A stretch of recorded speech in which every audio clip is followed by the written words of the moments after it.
किसी ने क्या खूब कहा है, गुणों से ही मनुष्य बड़ा बनता है और न कि किसी ऊंचे स्थान पर बैठ जाने से। राजमहल के शिखर पर बैठ जाने पर भी कौवा गरुड़ नहीं बनता है।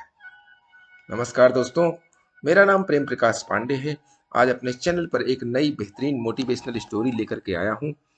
आज की स्टोरी के माध्यम से हम सीखेंगे कि मनुष्य के अंदर गुण और अवगुण दोनों होते हैं। इन्हीं गुणों के आधार पर आप एक सफल इंसान बनते हैं। तो चलिए, चैनल को सब्सक्राइब नहीं किया है, सब्सक्राइब कर लीजिए और सुनते हैं स्टोरी जिसका शीर्षक है मनुष्य के गुण।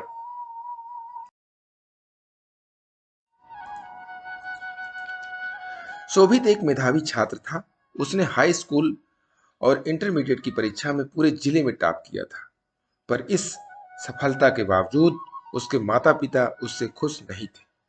कारण था पढ़ाई को लेकर उसका घमंड और अपने बड़ों से तमीज से बात न करना। वह अक्सर ही लोगों से ऊंची आवाज में बात किया करता और अकारण ही उनका मजाक उड़ा देता। खैर, दिन बीतते गए और देखते देखते शोभित स्नातक भी हो गया। स्नातक होने के बाद शोभित नौकरी की खोज में निकला। प्रतियोगी परीक्षा पास करने के बावजूद उसका इंटरव्यू में चयन नहीं हो पाता था। शोभित को लगा था कि अच्छे अंक के दम पर उसे आसानी से नौकरी मिल जाएगी, पर ऐसा न हो सका। काफी समय के बाद भी वो सफल न हो सका। हर बार उसका घमंड, बात करने का तरीका इंटरव्यू लेने वाले को अखर जाता और वो उसे न लेते। निरंतर मिल रही असफलता से शोभित हताश हो चुका था, पर अभी भी उसे समझ नहीं आ रहा था कि उसे अपना व्यवहार बदलने की आवश्यकता है। एक दिन रास्ते में शोभित की मुलाकात अपने स्कूल के प्रिय अध्यापक से हो गई। वह उन्हें बहुत मानता था और अध्यापक भी उससे बहुत स्नेह करते थे। शोभित ने अध्यापक को सारी बात बताई। चूंकि अध्यापक शोभित के व्यवहार से परिचित थे, तो उन्होंने कहा कि कल तुम मेरे घर आना, तब मैं तुम्हें इसका उपाय बताऊंगा। शोभित अगले दिन मास्टर साहब के घर पहुंच गया। मास्टर साहब घर पर चावल पका रहे थे। दोनों आपस में बात ही कर रहे थे कि मास्टर साहब ने शोभित से कहा, जाके देख के आओ कि चावल पके कि नहीं। शोभित अंदर गया। उसने अंदर से ही कहा कि सर, चावल पक गए, मैं गैस बंद कर देता हूं। मास्टर साहब ने भी ऐसा ही करने को कहा।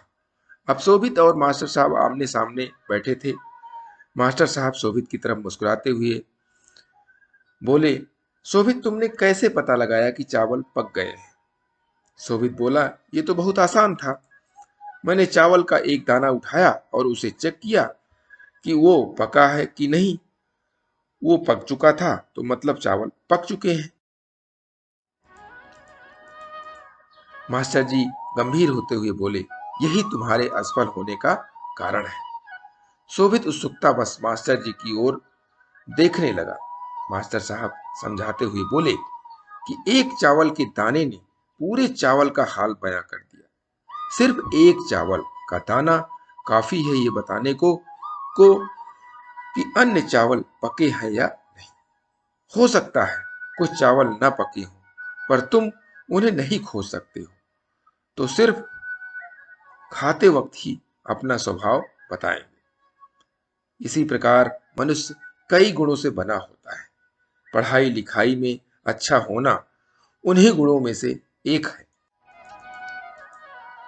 पर इसके अलावा अच्छा व्यवहार, बड़ों के प्रति सम्मान, छोटों के प्रति प्रेम, सकारात्मक दृष्टिकोण, ये भी मनुष्य के आवश्यक गुण हैं। और सिर्फ पढ़ाई लिखाई में अच्छा होना से कहीं ज्यादा जरूरी है।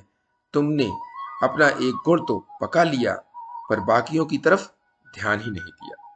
इसीलिए जब कोई इंटरव्यूअर तुम्हारा इंटरव्यू लेता है, तो तुम उसे कहीं से पके और कहीं से कच्चे लगते हो। और अधपके चावलों की तरह ही कोई इस तरह के कैंडिडेट भी पसंद नहीं करता। शोभित को अपनी गलती का एहसास हो चुका था। वो अब मास्टर जी के यहाँ से नई एनर्जी लेकर गया। तो दोस्तों, हमारे जीवन में भी कोई न कोई बुराई होती है, जो हो सकता है हमें खुद नजर ना आती हो, पर सामने वाला बुराई तुरंत भांप लेता है। अतः हमें निरंतर यह प्रयास करना चाहिए कि हमारे गुणों से बना चावल का एक एक दाना अच्छी तरह से पका हो, ताकि कोई हमें कहीं से चखे, उसे हमारे अंदर पका हुआ दाना ही मिले। तो दोस्तों, इस कहानी से हमें सीख मिलती है कि अपने अंदर की बुराइयों को हटाओ और गुणों को, अच्छाइयों को लाओ। और इसके लिए प्रतिदिन सुबह 5:30 बजे एक नई कहानी, एक नई उमंग से दिन की शुरुआत करते रहिए। तब तक के लिए छोटों से मिले प्यार और बड़ों से मिले आशीर्वाद और भगवान के सहारे के साथ यही कहूंगा कि काम तो सभी करते हैं, पर काम करो कुछ ऐसा कि उदाहरण बन जाए। ये छोटी सी स्टोरी आपको अच्छी लगी तो लाइक कर दीजिए, शेयर कीजिए अपने इष्ट मित्रों में भी, और कमेंट्स कीजिए। और चैनल को अभी तक सब्सक्राइब नहीं किया है, सब्सक्राइब कर लीजिए, और नई नई बेहतरीन मोटिवेशनल स्टोरी का नोटिफिकेशन आपको मिलता रहे, इसके लिए बेल आइकन